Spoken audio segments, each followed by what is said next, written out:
Hi friends, I am स्नेह Desai, life coach and business coach. Friends, इस series का ये दूसरा वीडियो है। अगर आपने पार्ट 1 नहीं देखा तो मेक श्योर कि आप देखिए, क्योंकि 21 स्टेप्स है जो आपके साथ मैंने शेयर किए हैं।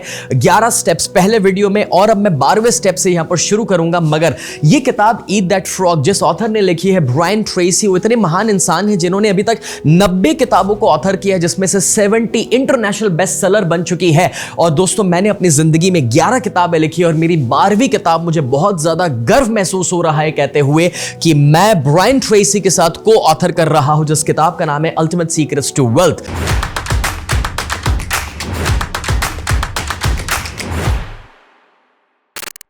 फ्रेंड्स, यहां पर 12वें सीक्रेट से मैं शुरू करूंगा और वो इस किताब के अंदर मेंशन किया गया है कि लेवरेज योर स्पेशल टैलेंट। दोस्तों, हर एक इंसान के अंदर कुछ खास बात होती है। सिर्फ प्रॉब्लम पता है क्या है, हमें खुद इस बात का एहसास नहीं है कि हमारी खासियत क्या है और हमारी अच्छी एबिलिटीज क्या है, हमारी स्ट्रेंथ क्या है। एग्जाम्पल के तौर पे अपने आप से पूछो कि what do I love most about my work. मैं कहां कुछ अच्छा कर पा रहा हूं, मेरे काम में अच्छा क्या है जो मैं कर रहा हूं। और साथ ही साथ एक दूसरा सवाल कि मेरे आसपास के लोग मुझे ज्यादातर किस चीज के लिए अप्रिशिएट करते हैं। अगर ये सवाल के जवाब आपने लिखना शुरू किया ना, तो आपको आपकी स्ट्रेंथ पता चलेगी। और अगर आपको आपकी स्ट्रेंथ मिल जाए तो उसके ऊपर काम करने से आप ज्यादा प्रोडक्टिव हो सकते हैं और जल्दी से सफलता पा सकते हैं। 13वां पॉइंट है यहां पर, and that is identify your की कंस्ट्रेंट्स। यानी कि कभी कभार क्या है जो हमें रोक रहा है, बांध रहा है, क्या है जिस वजह से हम चीजों को टालते रहते हैं, क्या है जिस वजह से दोस्तों हम आलसी हो जाते हैं। अगर ये सवाल पूछा जाए ना तो जवाब मिलेंगे। और ज्यादातर जवाब आपको हैरानी होगी कि जब बरसों से लोगों को कोचिंग्स के दौरान मैंने पूछे हैं तो उसमें ना 20% कंस्ट्रेंट्स यानी कि लिमिटेशन एक्सटर्नल होते हैं, बट 80% मेंटल है, इंटरनल है। और इस वजह से पता है क्या चैलेंज है, लोग ज्यादातर लॉस की वजह से काम नहीं कर रहे, फियर की वजह से काम नहीं कर रहे, रिजेक्शन की वजह से, लोग क्या कहेंगे उसकी वजह से। तो वो जो मेंटल फियर्स है, वो जो इंटरनल कंस्ट्रेंट है ना दोस्तों, वो तो हम ही को फिगर आउट करने पड़ेंगे और उसके ऊपर उठना पड़ेगा। उसमें बाहर से कोई हमारी मदद नहीं कर सकता। अपने आप को इस बात का एहसास करवाइए कि यस आई कैन, और उसके ऊपर उठ जाइए, आगे एक्शन लेना शुरू कर दीजिए। 14वां पॉइंट आएगा, 14th, and that is apply pressure on your self. देखो, जो लोग महान हुए हैं उन्होंने वेट नहीं किया कि कोई आकर के उनको पुश करे, उन्होंने अपने आप को खुद ही पुश किया था। फ्रेंड्स, अगर आप भी वो ग्रेटनेस की ओर आगे बढ़ना चाहते हैं तो आपको अपने आप को पुश करना पड़ेगा। और कभी कभार तो आर्टिफिशियल डेडलाइंस भी बनानी पड़ेगी। आर्टिफिशियल डेडलाइंस का मतलब होता है कि सपोज कि ये काम आपको 1 हफ्ते के बाद करना है, ठीक है, लेकिन आप अपने दिमाग में ये बिठा दो कि अगर कल सुबह ही इस काम को मुझे सबमिट करना है तो आज मैं कैसे करूंगा। अब मुझे बताओ आपका परफॉर्मेंस कैसा होगा। कॉमन सेंस की बात है कि आज एक ही दिन के अंदर दोस्तों 80 to 90% आपका काम खत्म हो जाएगा, या फिर आप ऑफिस नहीं छोड़ रहे या सो नहीं रहे जब तक वो काम खत्म नहीं हो रहा। अगर वो आर्टिफिशियल डेडलाइन आपने अपने माइंड में बिठा दी ना, तो ऑटोमेटिकली काम फटाफट से खत्म होना शुरू हो जाएंगे। फॉर एग्जाम्पल, जब मैं कभी कोई किताब लिखता हूं तो मैंने देखा है कि जब मैंने कोई डेडलाइन नहीं बनाई ना कि भाई ठीक है यार 2 महीने के बाद, 3 महीने के बाद, या जब किताब रेडी हो जाए तब मैं लॉन्च कर दूंगा, तो कभी किताब फिनिश नहीं हो रही। लेकिन अगर मैं डिसाइड करूं कि अगले हफ्ते ही अगर इस बुक को मुझे लॉन्च करना है तो किस तरीके से मैं इस किताब को लिखूंगा, तो मैंने पता है क्या ऑब्जर्व किया, 1 हफ्ते के अंदर पूरी किताब खत्म हो जाती है, जो नॉर्मली 3 महीने में नहीं हो रही है। तो इससे कहते हैं आर्टिफिशियल डेडलाइंस डिसाइड करना। अगर ये पॉइंट आपको अच्छा लगा है तो आप कौन सी आर्टिफिशियल डेडलाइन किस चीज के लिए डिसाइड करेंगे मुझे कमेंट में लिख करके बताइए, क्योंकि जब आप लोगों की कमेंट्स में पढ़ता हूं तो मुझे बड़ी खुशी मिलती है कि आपने इसमें से क्या सीखा और आप क्या अपनाने के लिए जा रहे हैं। उसी के साथ दोस्तों, हमारा नेक्स्ट पॉइंट आता है, that is maximize your personal power. देखो, आपके अंदर काबिलियत है, मगर आप उस काबिलियत को बेस्ट बाहर तभी ला पाओगे कि जब आप दोस्तों ये जान लो कि आपका पीक एनर्जी टाइम क्या है। इसका क्या मतलब होता है, जैसे कुछ लोग है ना सुबह उठ करके पीक एनर्जी में होते हैं, कुछ लोग दोपहर में, कुछ लोग शाम को, कुछ लोग रात को। जैसे कि हमारे रहमान साहब है जो म्यूजिक बनाते हैं, AR रहमान जी रात को सबसे ज्यादा पीक टाइम में होते हैं। तो मैं अपनी बात करूं, मैं सुबह 9 से 12 के बीच में सबसे ज्यादा पीक टाइम में रहता हूं। तो मैं जो अपना पीक जोन है तब मैक्सिमम क्रिएटिव काम करता हूं, और जो मुश्किल वाले टास्क है जो मेरी तरक्की करवा सकते हैं मैं वो तभी ले लेता हूं। सो कहने का मतलब पता है क्या है, आपका पीक एनर्जी टाइम आपको खोजना बहुत ज्यादा जरूरी है, और वो मिल जाए तो उस दौरान आप मुश्किल वाले काम करना शुरू कर लो। और उसी के साथ गो टू बेड अर्ली। इसका मतलब होता है दोस्तों कि देखो, अगर आप जल्दी उठना चाहते हैं और पीक एनर्जी में रहना चाहते हैं ना, तो नींद पूरी करना जरूरी है। अगर आपने 7 से 8 घंटे की नींद पूरी नहीं करी ना, तो कॉमन सेंस की बात है कि आपकी एनर्जी डाउन हो जाएगी। और इसीलिए थोड़ा सा जल्दी सोइए, थोड़ा सा वो रात का टीवी मोबाइल अवॉइड कर लीजिए, जल्दी सो जाइए, नींद पूरी होगी तो पूरे दिन का परफॉर्मेंस आपका हाई हो जाएगा। तीसरा, टेक अ डे ऑफ। कभी कभार एक आध संडे या हफ्ते का कोई एक दिन ऐसा तो होना ही चाहिए जब आपने कोई काम नहीं किया। हमें ब्रेक की जरूरत पड़ती ही है, और उसके लिए अगर कभी कोई वेकेशंस के ऊपर भी जाना पड़े, 6 महीने में एक बार कहीं पर घूमने जाना पड़े, देन डू दैट।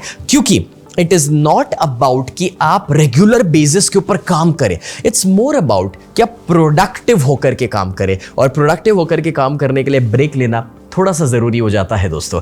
और इसलिए दोस्तों अगर एनर्जी को बढ़ाना है तो आपको इवन एक्सरसाइज करना जरूरी है। ऑथर बताते हैं कि एटलीस्ट हफ्ते में 200 मिनट भी आपने दोस्तों वर्कआउट किया, यानी कि अगर आप 5 दिन वर्कआउट करते हैं 40-40 मिनट के लिए, तो वो 200 मिनट हो जाती है। अगर आपने कोई भी किस्म की एक्सरसाइज को अपनी जिंदगी में जोड़ दिया, वॉकिंग, जॉगिंग, जिम, योगा, तो वो आपकी फिजिकल स्ट्रेंथ को इंप्रूव करेगा। जब फिजिकल स्ट्रेंथ इंप्रूव होगी तो आपके पर्सनल पावर को इंप्रूव करेगा, जो आपके परफॉर्मेंस को अप करेगा ही करेगा दोस्तों, राइट। एक चीज याद रखना, ऐसा नहीं होता कि कुर्सी पर बैठ करके ज्यादा काम होता है। ओवरऑल अपनी एनर्जी को अप करना है, जिससे कम टाइम के अंदर हम ज्यादा काम कर सकते हैं। उसी के साथ दोस्तों नेक्स्ट पॉइंट आता है, that is motivate yourself into action. अगर आप अपने आप को मोटिवेट करना चाहते हैं एक्शन लेने के लिए, तो कोई भी काम शुरू करने से पहले हमारा माइंड पता है क्या देखता है, यार ये कितना बोरिंग है, अरे ये करूंगा मेरे को समझ नहीं आएगा, अरे यार ये अभी तो खत्म नहीं होने वाला। हमने उसका नेगेटिव साइड देखा, इसलिए उस काम को हम टालने वाले हैं। लेकिन उसके बजाय अगर उस काम का हमने पॉजिटिव साइड देख लिया, तो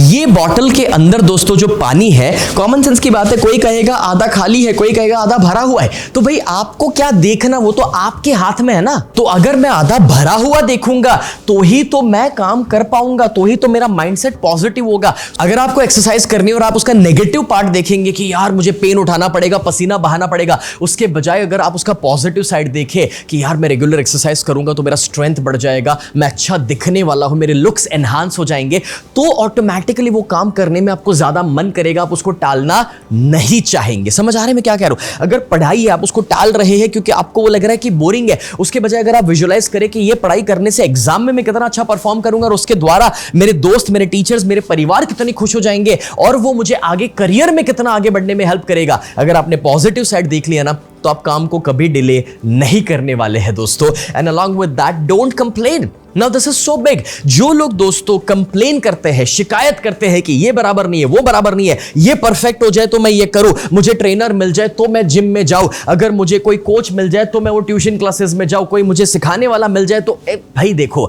अगर आप हर एक चीज को परफेक्शन के लिए वेट करोगे ना, तो आपको परफेक्ट सिचुएशन कभी नहीं मिलेगी। एक रूल याद रखना दोस्तों कि आपको शुरू करना पड़ेगा। सब कुछ डे वन के ऊपर परफेक्ट नहीं मिल सकता है। अब शुरू करोगे, शिकायत करना बंद करोगे अपनी जिंदगी में, तो ही कुछ चीजों को एक्शंस में रख पाओगे और काम कर पाओगे, वरना ना करने के लिए हजार बहाने हैं। बस कुछ करने का एक ही कारण है दोस्तों। अगर वो पॉजिटिव कारण आपने खोज लिया तो आप अपने आप को दोस्तों मोटिवेट जरूर कर पाएंगे, एक्शन में लेकर आ पाएंगे। उसके बाद 17th पॉइंट आता है, limit use of self phone. Friends, अगर आप ना चाहे कि आपकी प्रोडक्टिविटी डाउन हो जाए, आप चाहे कि आप फोकस्ड रहे और काम को पूरा करें, तो इस केस में ये जो सेल फोन यानी कि जो मोबाइल फोन है ना हमारी जिंदगी में, उसको हमें थोड़ा सा हटाना जरूरी है। हमें ब्रायन ट्रेसी इस बुक के अंदर समझाते हैं कि आपको अगर फोकस मोड में रहना है तो कभी कभार फोन को साइलेंट करके साइड पर रख दो। बहुत जरूरी है समझना दोस्तों। आप देखिए जो नोटिफिकेशन आते रहते हैं, व्हाट्सएप के अंदर कुछ आते रहता है, फेसबुक के नोटिफिकेशन, इंस्टाग्राम के नोटिफिकेशन, वो आपके ध्यान को आकर्षित करेगा और वो आपके क्रिएटिव और फोकस जोन को डिस्टर्ब करवाएगा। इसलिए जरूरी है कि आप फोकस मोड रखें। और दूसरा, एटलीस्ट वीकली एक बार, एक आध संडे या एक दिन तो ऐसा होना ही चाहिए कि जहां पर आपने इंटरनेट या मोबाइल को यूज ही नहीं किया है। Give yourself a break. हमारे बाप दादा दोस्तों हमेशा फुल एनर्जी में क्यों रहते थे पता है? क्योंकि एक काम खत्म हुआ ना, दूसरे काम के बीच में उनके पास खाली जगह रहती थी, खाली टाइम रहता था, वो अपने आप के साथ वक्त बिताते थे, मेडिटेट करते थे, रिलैक्स होते थे, मौन में रहते थे। हम लोग तो तभी भी अपने दिमाग को दौड़ा रहे, एक मीटिंग के बाद दूसरी मीटिंग के बीच में मोबाइल, उसमें भी दिमाग स्ट्रेस ले रहा है। तो सीधी बात है कि हम ज्यादा थकान उसकी महसूस करते हैं, राइट? और इसलिए हमारा फोकस मोड डिस्टर्ब हो जाता है। इवन आई हैव सीन कि लोग एक्सरसाइज कर रहे हैं, एक्सरसाइज के दौरान एक सेट मारा, फिर मोबाइल देखा, वापस दूसरा सेट, मोबाइल देखा। भाई मोबाइल करने आया या एक्सरसाइज करने आया? करना क्या चाहता है? आप पढ़ाई कर रहे हैं, उस दौरान भी बाजू में मोबाइल है, थोड़ी थोड़ी देर में चैट में रिप्लाई कर रहे, पढ़ाई कर रहे, तो ये थोड़ी आपके पढ़ाई के परफॉर्मेंस को इंप्रूव करने वाला है। So I hope you can understand that if you want to be a great achiever और अपनी प्रोडक्टिविटी को आप बेहतर करना चाहते हैं, तो अपने सेलफोन्स को हटा के थोड़ी देर के लिए साइड पे रख लीजिए, फोकस मोड में आ जाइए। मैं आपको बता दूं, अगर ये करोगे ना तो 5 घंटे का काम 2 घंटे में काम पर खत्म हो जाएगा और आपका परफॉर्मेंस बेहतर होगा वो आपको पता अभी नहीं चलेगा। If you agree to this point तो वो लाइक बटन को हिट कर देना दोस्तों, क्योंकि उससे फेसबुक और यूट्यूब के एल्गोरिथम्स हमें सपोर्ट करेंगे इस वीडियो को और लोगों तक पहुंचाने के लिए। अपने उस फ्रेंड्स को टैग कर दो कि जिनको ये सीखने की जरूरत है। आपके फैमिली में भी बहुत सारे लोग होंगे ना जो मोबाइल की वजह से फोकस नहीं रह पाते हैं, तो उनको टैग करो, ये वीडियो शेयर करो उनको। 18th पॉइंट आता है, that is break down the task. जो बड़े काम है उसको छोटे छोटे छोटे टुकड़े में डिवाइड करो और फिर वो टुकड़ों में उसे खत्म करो। इसका मतलब बहुत सिंपल है दोस्तों कि देखो, जो काम बड़े हैं, कॉम्प्लेक्स है ना, वो काम हम नॉर्मली टालते हैं, वो हम करना नहीं चाहते हैं। तो उसके बजाय हमें क्या करना चाहिए कि हमें उसे कट कर देना है और छोटे में कन्वर्ट करके फिनिश करना। एग्जांपल, एक पूरा एप्पल खाने जाता है ना, मुश्किल लगता है, लेकिन सपोज करो कि वो एप्पल के टुकड़े कर दिए और एक एक पीस आपने खाया तो पता भी नहीं चलता है कि एप्पल कहां पर खत्म हो गया। बस एग्जैक्टली वैसे जो बड़े काम है उसको टुकड़ों में डिवाइड करो। अगर आपको एक पूरा सिलेबस खत्म करना है तो उसको एक एक चैप्टर में डिवाइड करो कि ये चैप्टर मैं इस दिन पे कवर अप करूंगा, ये वाला चैप्टर दूसरे दिन पे। या कोई बड़ा प्रोजेक्ट लेकर आप बैठे हैं तो उसको टुकड़ों में डिवाइड करो और अपनी टीम में भी डिवाइड कर लो कि ये 2 काम इस आदमी को दे दिए, ये 2 काम उसको दे दिए, फिर आज आपने ये काम कर लिया। टुकड़ों में डिवाइड करने से बड़े बड़े काम भी आसान हो जाते हैं और खत्म होना शुरू हो जाते हैं। उसके बाद दोस्तों 19th पॉइंट आता है, that is create large chunks of time. अगर आप चाहते हैं कि आप बड़े काम को आसानी से खत्म करें तो आपको है ना पूरे दिन में से कुछ चंक ऑफ टाइम निकालना चाहिए कि डेडिकेटेडली मैं यही काम करूंगा और कुछ नहीं करूंगा। सबसे पहले तो पूरे दिन का आपका ए जॉब कौन सा है वो खोज लो। पिछले वीडियो में मैंने ABC जॉब कौन से होते हैं वो सिखाया था, तो अगर आपने पिछले वीडियो पार्ट 1 इस वीडियो का नहीं देखा है तो देख लीजिएगा। अब ए जॉब मतलब कि द मोस्ट इंपॉर्टेंट जॉब, तो वो जॉब के लिए आपको क्या करना है पता है? टाइम निकालो, 30 मिनट्स, 60 मिनट्स और मे बी 90 मिनट्स, और वो डेडिकेटेडली डिसाइड कर लो कि इसी के लिए है। एग्जाम्पल के तौर पे मैं आने वाली रात को जब अपना आज का दिन प्लान करता हूं और मुझे पता है कि मुझे सेल्स टीम के साथ एक मीटिंग लेनी है, तो मैं पहले से डिसाइड करके रखता हूं कि वो मीटिंग के लिए 30 मिनट, 60 मिनट्स या 90 मिनट्स में निकाल रहा हूं। मेरे लिए वो काम जितना इंपॉर्टेंट होगा मैं उतना ही टाइम उसके लिए निकालूंगा। सो फॉर एग्जाम्पल मैं 60 मिनट्स का टाइम अपनी पूरी टीम के लिए निकाला और 60 मिनट्स के अंदर मैं जितना कवर अप कर सकता हूं, जितना फास्ट कर सकता हूं मैं करूंगा। क्योंकि अदरवाइज अगर मैंने डेडलाइन नहीं बनाया ना तो पता है क्या होगा, वो खींचते जाएगा। 60 मिनट का कहां पर 2 घंटे हो जाएगा वो पता ही नहीं चलेगा। इसीलिए आपको डेडिकेटेड फोकस के साथ वो टाइम निकालना है और उस दौरान अपने फोन को साइड पर रखा हुआ है, कोई दूसरे तीसरे काम को आप बीच में नहीं ले रहे। क्यों? क्योंकि वो इंपॉर्टेंट मीटिंग जो आप कर रहे हैं। एग्जांपल के तौर पे आपने मैथ्स का सब्जेक्ट शुरू किया, डिफिकल्ट वाला सिलेबस शुरू किया, तो वहां पर आपने एक डेडिकेटेड 90 मिनट्स निकाल दिया कि भाई कुछ भी हो जाए मैं 90 मिनट्स तक डिस्ट्रैक्ट नहीं होऊंगा, मेरे को इसी के ऊपर फोकस करना है। 90 मिनट्स मुझे ये चैप्टर खत्म करके ही अब खड़े होना है। या फिर वो हो सकता है कि अगर आप कोई क्रिएटिव काम कर रहे हैं, फॉर एग्जांपल आप खुद भी एक यूट्यूबर है और एक वीडियो का कंटेंट बना रहे हैं और आप अपनी स्क्रिप्ट बना रहे हैं, तो बस आपने 30 मिनट्स डेडिकेट कर ले कि 30 मिनट्स मुझे वीडियो की स्क्रिप्ट बनाकर ही खड़े होना है। तो वो टाइम ब्लॉक्स जो है उसमें बीच में कोई और काम ना लीजिए, एक काम उठाइए, उस काम को पूरा कीजिए, बिकॉज आप एक साथ सब कुछ नहीं कर सकते और इसलिए एक काम बेहतरीन तरीके से कीजिए, उसी में बेहतर रिजल्ट्स आप प्रोड्यूस करेंगे। उसके बाद 20th पॉइंट आता है, that is develop a sense of urgency. आप देख रहे हैं कि जब मैं यहां पर बोल भी रहा हूं तो मैं फटाफट बोल रहा हूं। Do you know why? Because मेरे माइंड में हमेशा एक डेडलाइन रहता है कि इस वीडियो को इतने मिनट के अंदर मुझे खत्म करना है और कम टाइम के अंदर मैक्सिमम वैल्यू अपने ऑडियंस को डिलीवर करना है। इसका मतलब क्या हुआ दोस्तों? देखिए, पहले आप सोचो, फिर प्लानिंग करो और प्रायोरिटाइज करो कि आपको कामों को किस सीक्वेंस में लेना है, और उसके बाद अपने दिमाग में एक अर्जेंसी लाओ कि मुझे इतने टाइम के अंदर तो ये खत्म कर ही देना है।